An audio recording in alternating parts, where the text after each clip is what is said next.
Hello everyone, and welcome to another episode of Star Citizen FM, Episode 9. My name is Dr. Hawk, and I will be your host for today. In this week's review, we have a lot to go over, both in Wingmans Hanger and out. I have a few personal announcements I would like to make. One of them right off the bat is I might have to start rendering these videos in lower quality because they are getting bigger and bigger and bigger. And letting my laptop cook for 8 hours kind of prohibits me from doing anything else. This actually is also branching on a subject that I am looking into, some sort of audio-only format for those that are interested. And again, anybody, message me with a proper way to do so if you know how, because I'd gladly look into it. As well as I'm also considering some sort of hosting on that because, like I've said before, in the future, I want to do what Eve Radio did for Eve and do that for Star Citizen, because I think you guys deserve that. Anyways, on this week's review, Wingmans Hanger Episode 10. They have now hit double digits. Congratulations, Eric Peterson, and everybody that's taking part in Wingmans Hanger. May not seem like a lot, but 10 is a milestone unto itself. In this week in review, they sent out 2 offer letters to both a physics programmer and a gameplay programmer. I don't know if this means that the 2 physics programmers previously actually had the deathmatch that I had suggested. I was not serious about this, Eric, and you might want to look into getting a better lawyer, because that's bad. But regardless, good luck to whichever programmer didn't make it, or maybe they are being hired as the gameplay programmer. We won't know until we actually hear back from Eric regarding these 2 individuals, if they're the same that he was talking about before or if something else, and good luck to the individual, like I said before, if they didn't make it, and may you find work elsewhere. May the odds be ever in your favor. I don't know why that's stuck in my head. They also hired 1 new designer. All we know is his name is Nathan. That's it. No last name, no nothing. They're building his rig right now, getting him set up. We will have more information, I'm assuming, later, either in the comm link or in future episodes of Wingman's Hanger. Subscribers can also look forward to another issue of Jump Point coming out with the quotations from Eric, "Aliens Beware." I am assuming that this issue coming up is going to cover the various races that we will encounter in Star Citizen, both in the campaign and probably in the persistent universe as NPCs. So Vandul, actually I wasn't sure if they mentioned the Killer Athi, but we will have more info on our aliens of the Star Citizen universe. Also, keep an eye out for a new ship brochure that's potentially on the way. This was even a fan-submitted question, I remember before, if we'd be giving them. Wingman did address it. No specific date, but keep your eyes peeled, and we should probably be looking out for something pretty sexy.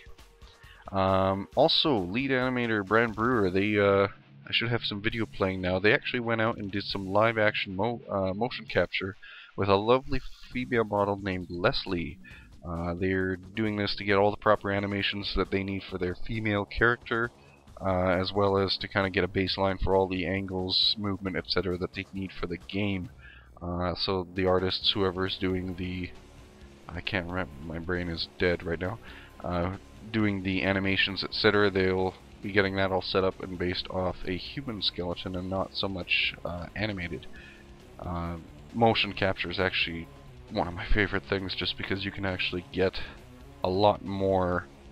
I guess a proper word would be just, I don't know, makes it more human. I can't look at hand animated animations anymore. They just look too cartoony. So the fact they're trying to get the proper human element in the game speaks volumes enough. I wouldn't call it so much motion capture, but it could be interpreted either way. Be actually interesting if they do full mocap for, firing, moving, etc. But that pretty much covers the week in review. I was going to bring up something else, but I'll hold on to that later. That's more of an interesting tidbit. So I guess it's on to the forum feedback. In this week's forum feedback, we actually had a good collection of questions, quite a few. The first one came from Chapel. He asked, will we be able to enlist in the UEEN after the main campaign and in the Persistent Universe? If so, will we have full crews, real people as officers, etc., and receive assignments like a military force? Wingman clarified this, that you won't. You'll be done the campaign when you're done it. There are options to joining a militia or other private militaries. You pretty much have control where you go. They're not trying to make a Call of Duty Battlefield. You know, go here, Ramirez, shoot this, Ramirez, fly the fucking plane, Ramirez, do this, Ramirez, give me a fork. It's no fun having people tell you where to go in a free open sandbox. So, you'll have full control over that in Star Citizen, although the hint of there might be potential campaigns in the future so you can return to the UEEN is there. Potential, but of course Wingman did his characteristic wink and smile, so that's all we have to go on right now. Reebok asked the next question of, will we be able to find more than just minerals during mining ops? He actually asked this through a very elaborate video using Go Animate, so I would suggest you check that out. But to make a long story short, yes, you will find more than just mining. Wingman, he mentioned missiles upgrades, a lot of stuff. We don't know what yet, but from what I can imagine, it's not going to be like Eve, and sorry to pick on the game, but it's pretty much fly to asteroid, set up ship, shoot lasers, sleep. So mining should be interesting. I don't know if we'd actually find the Ford Pinto, though, that Reebok mentioned in his video. Or maybe we will, I don't know. Hermit Boy went on to ask, what the UEE strategic value. When will we find out what the color codes mean? It's super important and it's super classified. That's all we got from Wingman, so there will be no further information from this other than extrapolation and interpretation. So sorry, Hermit Boy, that did not get answered today. Blue Dragon, awesome name, dragons are awesome. Will we have in-game recording software? He asked through another interesting video that used Kenny Loggins' Danger Zone, I believe, if I remember. God, I watched too much Top Gun when I was a kid. I should know this. The Wingman clarified, maybe, but given the fact that there's already a lot of third-party programs out there, such as Fraps, Hypercam, etc., and even just off-the-shelf capture cards, and just capture cards you can buy in general, both in and there's a lot out there already, so it's unlikely we'll have in-game recording software or an app, but given that there's already so many options out there for those that do such a thing, I wouldn't be too worried. You'll still be able to make your awesome videos. I plan to do them. That's part of my show, so I will likely be using Fraps or whatever I come across. Fowl asked an interesting question that actually should be interesting once the game gets going itself.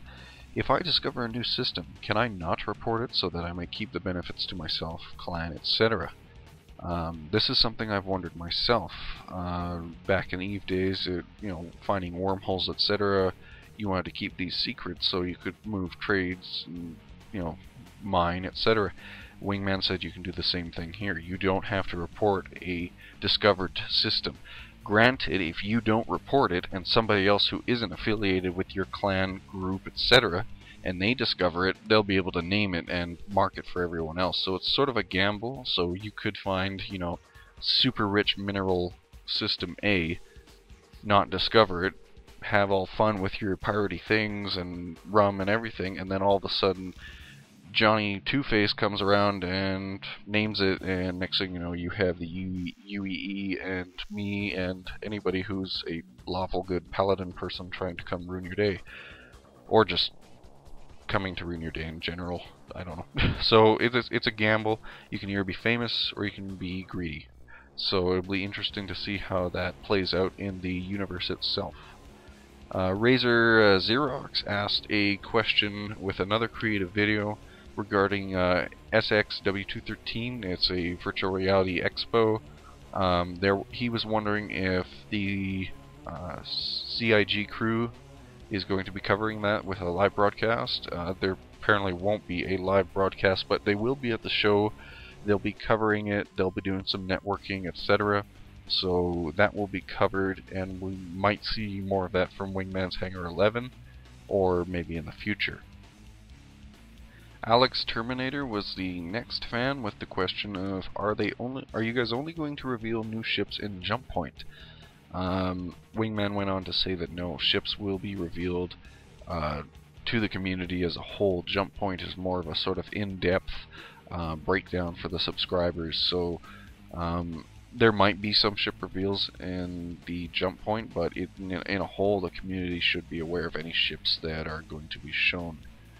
Lowski was asking, will Star Citizen have loss of value? He actually, by the way, congrats Lowski, I really did enjoy this video. I like market economics myself. But he went on to add, going intrinsic loss of value, used the concept of depreciation in Star Citizen. And will we have that? Because, well, it isn't liked. Having an inflated economy just because of super awesome Ultra Ponzor weapon that doesn't ever depreciate. If people keep farming that, you just have inflation, and then the game sucks because you're trying to buy a loaf of bread with 100 million credits. It'll happen in history. It could happen in game. So Lowski was asking that Wingman, they can't exactly share what the economy is going to be at the moment. There isn't, there's nothing that they can share right now. But they are thinking along the same lines, as it is a concern. So this will possibly be addressed in further episodes of Wingmans Hanger, or maybe development documentaries, etc. Zyre666, very evil person. What is the Electro Hull skin? For those that don't know, this is a pre-order bonus. Fuck. One of the add-ons that you could have gotten from the Kickstarter campaign. I think you can still get it now. I don't remember. It lets you change your color on the fly. So blue ship, red ship, green ship, black ship, white ship. Sort of like adaptive camo. So not in the sense it makes you completely invisible, but it might help if you're in like a nebula that's all green, and that maybe change your ship green. I don't know. We'll have to see it in action. I have that, and I probably just sit there pushing the button over and over just to see what happens. Green, blue, red, blue, green, blue, red, blue, green, blue, red, blue, over and over. Let's see. Maybe I could cause somebody to have a seizure in mid-combat. That's a horrible thing, but at the same time, I'm gonna call it the seizure defense. No. I'll have to patent this later in the Star Citizen universe. If I actually give somebody a seizure, that's bad. Doctors should not be harming their patients. Rosifus asked, how big is the game going to be in terms of disk drive space? What was the anticipated requirements? Given the fact that it's 2 years from development, they don't know yet. Way too early. But they also have no minimum requirements, so it's also going to be as big as they want it to be. I don't know if this means people like me will not be able to play with my current rig at all, so that means I need to start making some bank. But too early to know, but maybe down the line we'll find out exactly what we can expect to be installing on our hard drives. And last but not least, we have another video from Legante, their favorite person. Wingman's words himself. Yeah, I would suggest I'll try to link the video here. Go watch it. But again, this time a new location and an interesting backdrop. But the question as a whole was, how's the achievement system going to work in game? This could be for badges, ribbons, medals, etc. Are we going to be able to display these to people, or will you have a more general profile page that people can look at for your achievements? Eric clarified on this. He said that there's a possibility you'll have like a metal box, a case in your hangar, or ship in general, so people could like check out what you've done, your accomplishments, maybe have like banners or fancy little things strung about your hangar. Oh god, I'm having confetti and everything everywhere then. Or lights, disco lights. Okay, we need it. Yeah, sidetracking, but you'll be able to have that. There will also be profile achievements as well. So if you're flying in flight, you know, somebody maybe sees you and say, "Hey, who the hell is this Dr. Hawk guy? Oh, he's just that jerk. Okay. Oh, hey, there's, you know, Zane. Oh, he's pretty cool. Oh, there's Eric. Oh, he's a development member." So it'll probably profile, you know, who the person is, both in-game and out. He mentioned something about militia involvement and other involvement. It'll show what you've done, also with the option that you can potentially hide what you've done. So if you want to be sneaky and, you know, go into the world of espionage, that route is there. That pretty much sums up the whole of the fan-submitted questions for forum feedback, which is actually a very good chunk. Great job, community. Like Legante said before, this is your time to shine, and a lot of you guys are taking the opportunity to do this. I'm occupied with Star Citizen FM. I have an idea for a question that I might submit, but some of you guys are really good, especially with the CGI videos, and even just go animate. You know, keep going at it, because it's creative, it's fun to look at, and coming on the forums, you know, feels like coming home sometimes. It's nice after a stressful day, and it's good to see the creativity that you guys have. The last there wasn't there was a lot. There was one other question I forgot to mention. Oh crap, I forget the name. But what do I think the community as a whole, what does the CIG team do other than just drink and eat? This went into a segment. They're actually using Scrum and Agile methodology for their development process now. For those that aren't aware, this is just organization, so it's kind of similar to what I do. You pick a task, you focus on it, you meet back every week. You know, report this is what you've done, this is what you have problems with. I'm going to try and work on this for next week, and you repeat that process. They're also trying to, I think he said he's trying to combine the waterfall methodology too, so trying to both get big and small projects done at the same time. So there was a little bit of hinting in the development process in CIG there.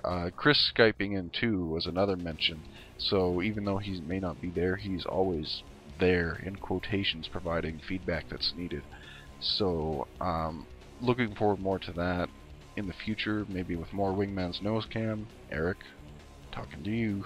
And if you do, you need to make more airplane sounds. P-51 Mustang with Eric.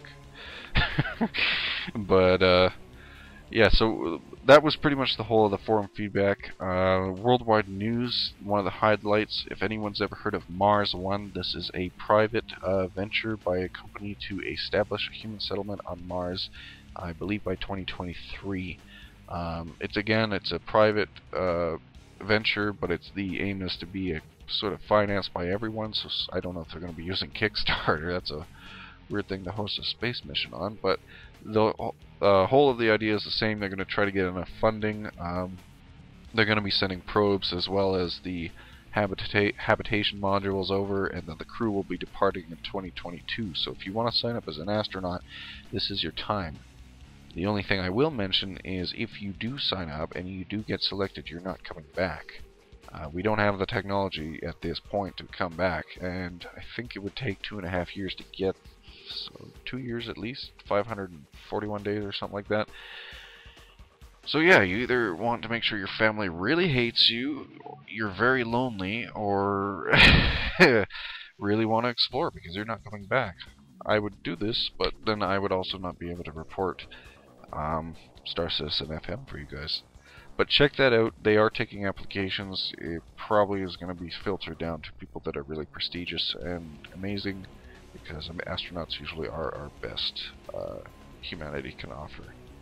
That was pretty much the whole of worldwide news. Also got a few asteroids according to the weather update, so watch out for those asteroids. They're much worse than the regular ones. So that was pretty much the whole of the show. There's an interview with Robert Irving. Again, I haven't decided if I'm going to be putting full interviews into my show, just because they do take up a good chunk of time. I would highly suggest you go check out the interview with Rob Irving. Also, as mentioned before, I was going to mention, during the Wingmans Hanger, if you're watching the video right now, it should be playing. Yeah.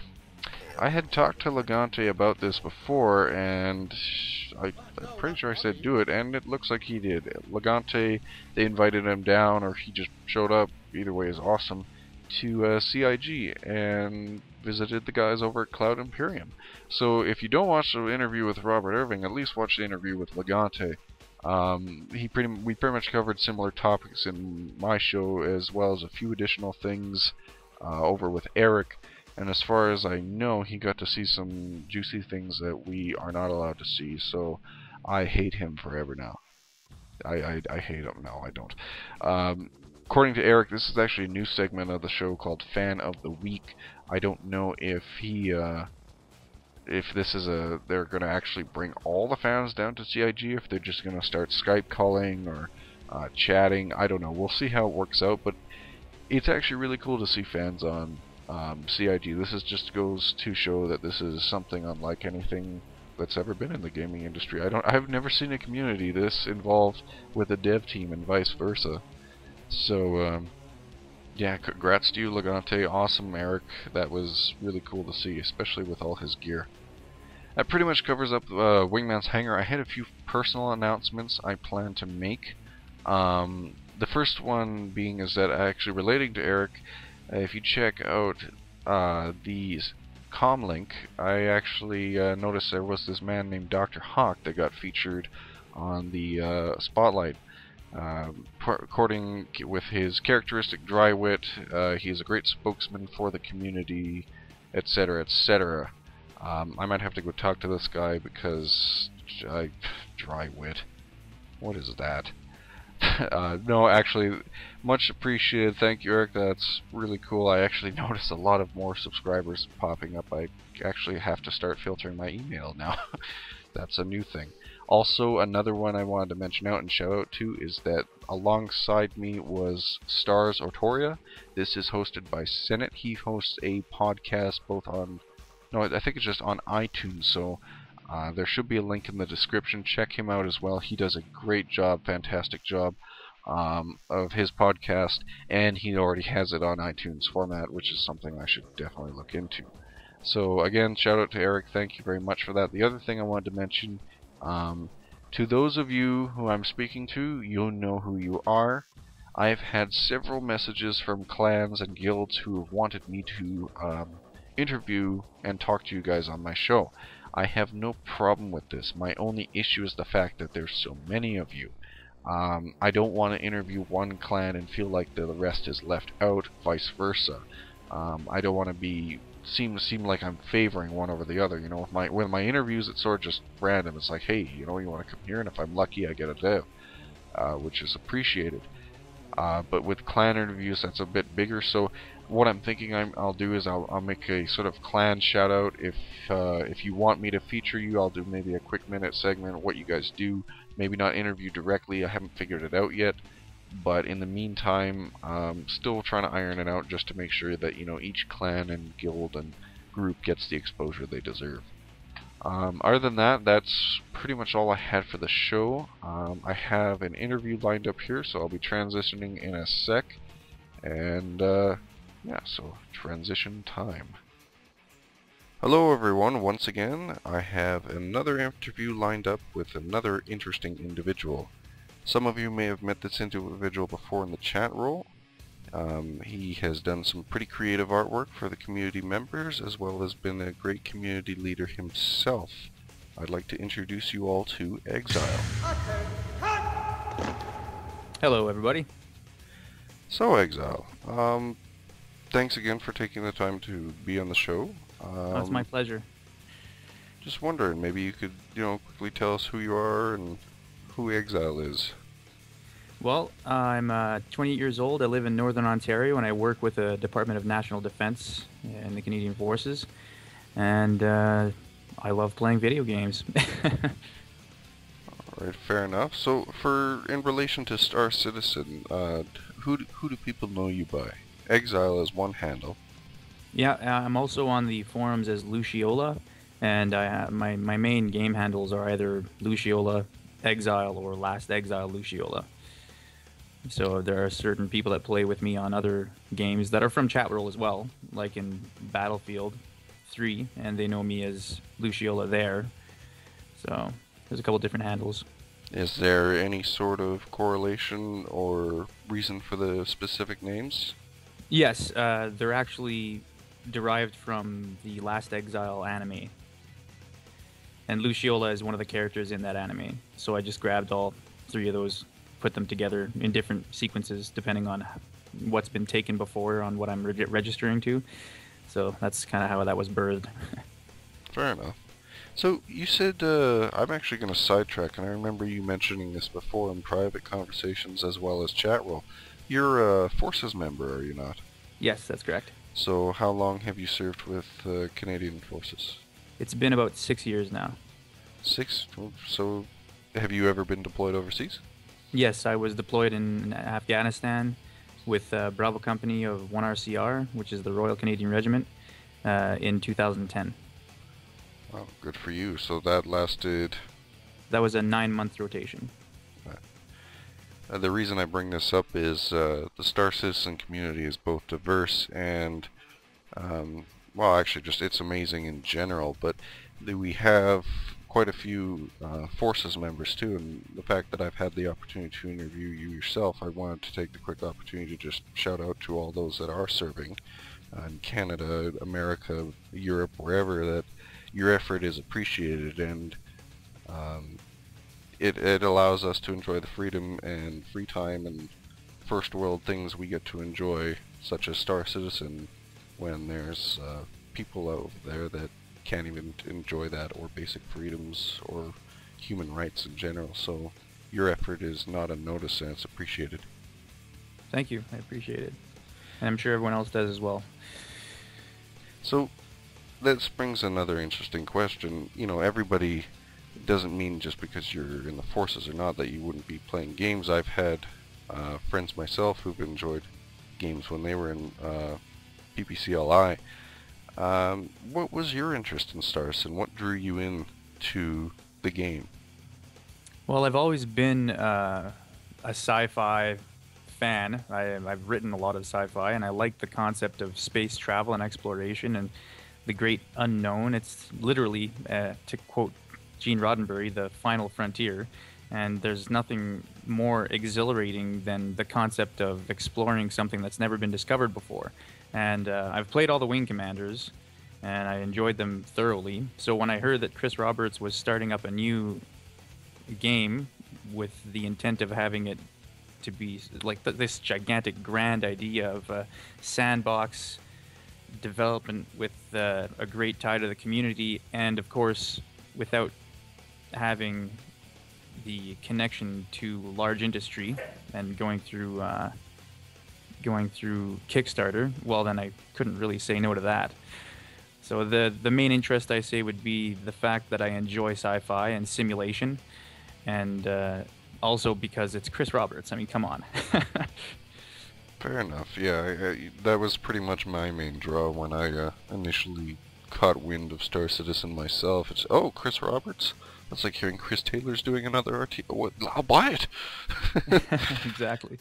So, what about sub-interests within the game itself? You know, some of my other interviewees, you know, they've already defined what they'd like to be doing. Have you decided what you'd be doing in the game, or is there anything else that's pulled you in? Or a broad question, but what are some of the sub-interests, like such as career path, or you know, play style, or just, you know, in general? Well, the first thing I intend on doing is going through the single-player campaign, just because as a role-playing side of it, I'd like to have experienced the UEE portion of it before I muster out to the sandbox portion. And once I'm in the sandbox, I hope to have the ability to have two different characters, or two different, maybe not accounts, but two different characters, because I have ties to two groups that exist in the forums already. One is the 127th Angry Angels, which is a support clan, or group, if you will, a squadron that's going to try to provide repair and refuel in the sandbox version of the game. Obviously. Yes, I believe they've actually tried to contact me. I'm still trying to consider clan and guild spotlights. I just don't want to make sure nobody feels singled out if I start doing that. Anyways, Oh, I'm continue. sure if you did start it, they would all flock toward you, and you wouldn't have much worry about missing somebody. But aside from that, I also have an affiliation to Aquila, or Aquila, or however certain people would like to pronounce it. Oh, yes. And of course, you probably know that affiliation because of my presence in chat roll and some of the things that I do with those characters, if you will. Don't worry, we'll get to that. So, with Aquila though, some people might not know. Would you say? Well, I wouldn't say so much just your average pirates, but yeah. How would you define We're Aquila? definitely obviously without the actual game out, we have no understanding of how we're going to do everything that we intend on doing. But so far as I know, the intent is to be your good old-fashioned pirate. You know, find a weak target and pillage, and then move on to the next. And when a large force comes looking after you, you run away and hide because that's what pirates do. You're not trying to be valorous. Valorous people get killed, and our intent is to survive and get as rich as we possibly can, and of course drink as much rum as we can, or at least that's Alara's idea. Well, if I ever see you guys at Star Citizen, I'll make sure I have copious amounts of rum for bribing. That would work out pretty well. So, interest in Star Citizen is there. What about hopes? Like, there's still a lot we don't know, and granted the game, 2-3 years release, and I'm saying 3 because in game development things change, and oh shit, we have to fix this. What are some things that you haven't shown that you'd like to see in Star Citizen, or maybe in the back of your mind hope that, oh, I so want a battle mech in the space, even though that makes no sense, What do you want to see in Star Citizen? Well, I really like the rigid frame structure of Chris Roberts' flight system, and I'm a fan of simulations, and I've played a lot of different games that have a kind of sliding scale as to whether or not you want to play it completely arcade style, or if you want to have to press every single button in the cockpit for the thing to fly properly. So my hopes are that the rigid system and the rigid body system and the Newtonian physics that Chris Roberts has talked about will be customizable, as he's also spoken about, as much as I hope it will be. Like, there are ideas in my mind that I'd like to be able to pull off with the Hornet or with one of the other ships, and if it's not realistic enough, I know I won't be able to do that. Split S, high-speed yo-yo, aileron roll. Exactly. What? For anyone listening, what I just mentioned is physically impossible that would tear apart any normal aircraft if you were to do all 3. Continue. Yeah, in atmosphere you definitely have some troubles, but in space there's no real problem with doing things like that. So if you're being trailed by someone and you want to turn around to bear all your weapons on them, you don't have to take a long detoured Immelman turn or something like that. You just have to choose one of your forward thrusters and spin yourself 180 degrees, and your main momentum is still going in the original direction of travel, but you have all your guns pointing backwards. So that's what I would like to be able to do. To extrapolate on this is actually something I've been interested in myself. Modern flight simulators and games, as fun as they are, you might, 9 times out of 10 you end up with the yo-yo of death, or the loop of death. 2 players who are good, and this isn't a bad thing, the fact they're doing it, but they each match each other's skill, and they're constantly outmaneuvering each other, and you just get this endless loop of, are they going to kill each other yet? As we're in space, like you say, you could just spin around. I did see this replicated in one free-to-play game that some people might be familiar with called Black Prophecy, but the management of the company led to its demise fairly quickly. So if they can replicate it, because the only issue I remember with this kind of physics is that you'll get turrets. People who just, well, why the hell do I have to fly when I can just point in any which direction? Although there could be serious consequences for that, being the fact that you're now a target that's not moving. But Yeah, and the idea is if you're not moving, there's a good chance that you'll have multiple assailants at you at once. So the idea would be to try and move as quickly as you can in one direction while turning around to engage either missiles or the enemy themselves. And while your main engines are pointed the opposite direction, you can't exactly maneuver very well either. Like a good version of that is in Evilcron, which is another game out there that allows for Newtonian physics to be explored, if anyone's ever played it. So I hope that type of stuff exists in Star Citizen. I'm pretty sure it will. Any other side interests, like, laser beams on, I don't know. Well, the boarding action is something that's really interesting to me. I am a fan of first-person shooters, and so I hope that we'll have ample amount of opportunity to board other craft. And I know that we'll have EVA, or at least they mentioned that we should have extravehicular activity, so getting out of your ship and like floating around. So technically, you should be able to discard your current vessel to take over someone else's single piloted vessel if you can get them out of the cockpit. So that'd be another thing I'd like to see. Just start beating on the glass. Get out, you Yeah. son of a... I want your ship. Get off my ship. That'd be pretty interesting. This does, well, along with hopes come with possible concerns. Has there been anything that's been slightly worrying? Death of a spaceman and the concept of death seemed to worry people until Chris Roberts stepped in and explained it all. But has there been anything that set a hair on edge or grayed a hair or anything that might concern you about the game? Something recently did actually bother me a little bit. There was the recent comlink about the model that they had in there doing all the motion capture, and there was one pose she was in during that scene or that skit or whatever, where she's holding this rifle, but she's all like contorted sideways, and have you ever heard of the term Escher girls? She's kind of like in that type of position where it's almost impossible to bend your torso in that way, just so you can try and stick your ass and boobs out as far as you can.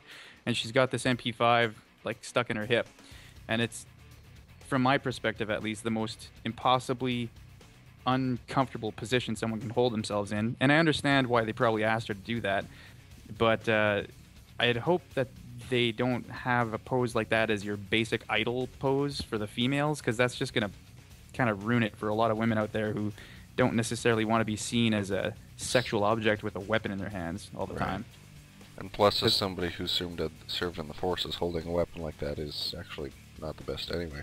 Not at all, yeah. And that's another thing that's, unfortunately, being in the military has ruined a lot of movies and video games for me, because I just see all the things that don't actually happen. And yeah, destroys the fantasy a little bit. Well, I'm pretty sure with the mocap, they're also trying to capture all possible angles, so until we have more, we'd probably have to wait and see. Is there anything else that you might bring cause for concern? The first-person shooter aspect, or the boarding aspect, I know that they're using CryEngine 3, and so it should already have a lot of that built in, so I'm not too concerned about it. But depending on how they tweak it or how they design the system for how we're going to be boarding, it might be a little, I don't know, it might be a little too arcadey. It doesn't seem like that. It seems like Chris Roberts has a good grasp of what he wants, and from everything he's said, I see a vision of it as being pretty good, especially with the insta-death, or the headshot that destroys your character forever, and you have to give all your assets to your heir, or whatever you want to call it. I do like the threat like mechanic. that. Sorry about that. I think that's a great idea. Oh, no problem. No, and to extrapolate on that, yeah, having some threat to your character's life is a good idea. I don't know if you've ever played DayZ or any sort of permadeath style games. I have. But, well, Arma 2 is a great engine. As goofy as it is sometimes, but having some threat as opposed to Eve or other games I've played where you just, well, shit, I died, I'll just respawn in my clone, might keep people from actually participating in these, but at the same time, will be exhilarating for those that do want to take the risk of boarding. I guess my only concern is that they focus on keeping the space game a space game and not an FPS. But Oh, I agree with that very much, but I think the entire building block of the game being that you're a person walking around and getting into vehicles doesn't necessarily equate to the game being simply a flight simulator. It's also got other aspects that I think Chris Roberts wants to explore, and that's why he built it that way, so that you're not just, starting the game inside the ship, flying around and then landing and having menus to go through like back in Wing Commander, but instead you get to explore everything as a first-person or third-person character, getting into vehicles, which are, of course, where everything turns into a flight simulator. So it's kind of a new genre altogether, really, if you want to think about it that way. yeah, like you said, maybe if we're even lucky, we'll be able to find Wingman's Hanger. They mentioned the possible Easter egg of it. Oh, I think it's going to be in there for sure, without a doubt. The lamp. We'll find all these just things sitting around, maybe a like floating raptor bobblehead. Oh, hey, there's Zane. That'd be pretty funny. So, you mentioned earlier that you did some creative work for the community as well, both story and art, and I've seen some of your work. I'm impressed. Why don't you extrapolate on this, and I'll probably have some of it displayed during this video, so you're at the mercy. Well, they'll have to know that it's a lot of it's a little bit risque. It's not exactly not safe for work on the completely... Well, some of it is, but I don't think I've posted much of that on Chatroll. But yeah, basically, I enjoy sketching, and I hadn't drawn anything for quite some time when I started talking to the characters on Chatroll, to the members of the community on Chatroll. And I say characters because a lot of the people on Chatroll they're pretty much, yeah, they're role-playing different characters. Like Sylphrena has 3 of them, I think. And then there's Alara and Mira and Zane and Black Dakota and all sorts of other people out there that all have their characters that they've created for the Star Citizen universe. So I started drawing them, mostly all the women, actually, just because I'm more comfortable with that. It's something I've drawn more than anything else. And then I started posting that in Chatroll, so that's kind of where that all came from. So did you ever think of maybe start doing commissions? Because every time I'm on Chatroll, somebody will be like, "Hey, Exile, draw me." I'm not saying you should profit off us. I would never charge for any of the art that I'm doing there. I don't believe myself to be... That there are far better artists actually in the community right now. Like Chloe is a very talented artist, and the BD is too, Black Dakota, and there's a couple others that draw better than I do, really, from my perspective. Of course, the artist is always its worst critic. Yeah. So I feel that my art is not cleaned up enough or professional enough for me to ever sell, and so I would never ask money for it, especially not since this is, I'm doing it as a gift to the community members that I've chosen to portray in art, just because of the fun of it, and to build camaraderie and to have a tighter community, which I think has definitely come to fruition. I think our group is really closely knit on the forums and in Chatroll, and I'm looking forward to seeing how that's going to translate when the game comes out and everyone's actually in the Star Citizen universe. Everyone's their own pirate or explorer. Yeah, it'll be interesting to see if we maintain those ties. Or I'm still a pirate. I'm still gonna shoot you, Hawk. Fuck. Damn it. Although granted, I'd eventually like to do some sort of explorer covert ops. I thoroughly enjoyed Eve's covert ops system, even at times where I could just be 15 meters from a person, reappear and be like, "Hey, sup?" Hopefully you'll be able to do something similar, because my playstyle tends to be fuck everything that involves stealth and just tank. But if stealth is done right, I enjoy it thoroughly. But well, I know that in the fiction, and Chris Roberts has mentioned this himself, and it's been in previous games, that they intend on having the ability to mask your signature with objects in space, either planets or asteroids and things like that. So you may not be able to get a couple meters away from someone, But when you can reach out and touch somebody a kilometer away with a weapon, you don't necessarily have to be a couple meters away from them. I just sometimes troll people, just follow them, but that's sidetracking. You also mentioned fan fiction as well. Yes, yes, I have two fan fictions up on the forum. One's kind of on the back burner. The one I'm currently working on is the Scipio, which is basically I wanted to recreate life on a Bengal carrier. So I built an extensive list of crew members, including all of the bridge crew, and two fighter wings. Sorry, one fighter wing and one bomber wing. So that's two fighter squadrons, a security squadron of Hornets, all those, and a bomber wing of Gladiators. And then there's also four couriers, which are M50s, that basically either run messages if comms are damaged, or a slew of whatever the captain wants them to do. So all together, there's about let me see, there's a little over 100 different characters that I will eventually introduce in one way or another. And I've also been introducing a lot of the characters as members of the community that have either given me names to represent them in the storyline, or who've given me their own names, all like they're flat out their own call signs and their names. So some of them you'll recognize easily, and others you won't know, but they're actually represented by someone in the community. Well, I'm looking forward to the eventual reveals. I'm still trying to catch up with all the awesome content that we have in the fan fiction area of the forums. In fact, I think it gets neglected sometimes because I notice a lot of people be chatting in general about maybe more interesting things to them at the time. So anybody that's watching should definitely check out the fan fiction section of the forums. A lot of creativity there.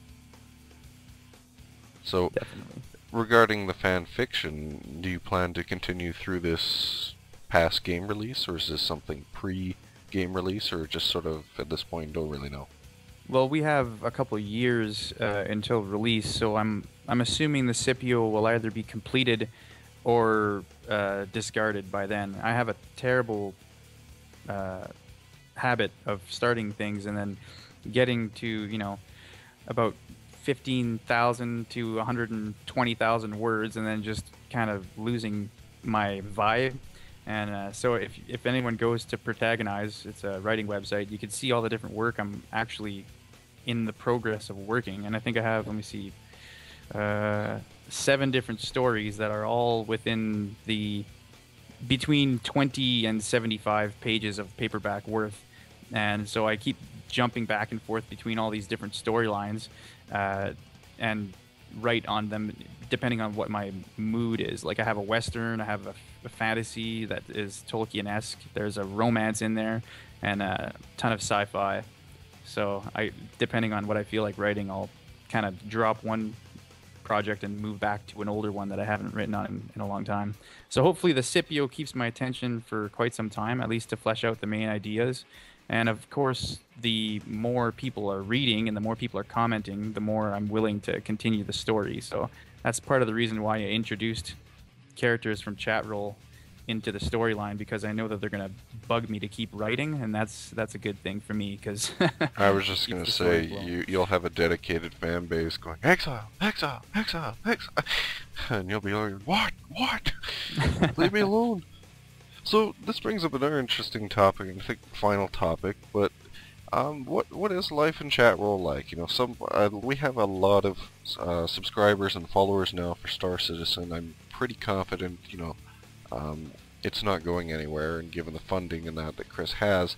But last I checked, we're in the hundreds of thousands of members, and even though us Chatroll might think we're the biggest thing sometimes, there's only really a dedicated few, like a handful in terms of the mass numbers we have that ever join.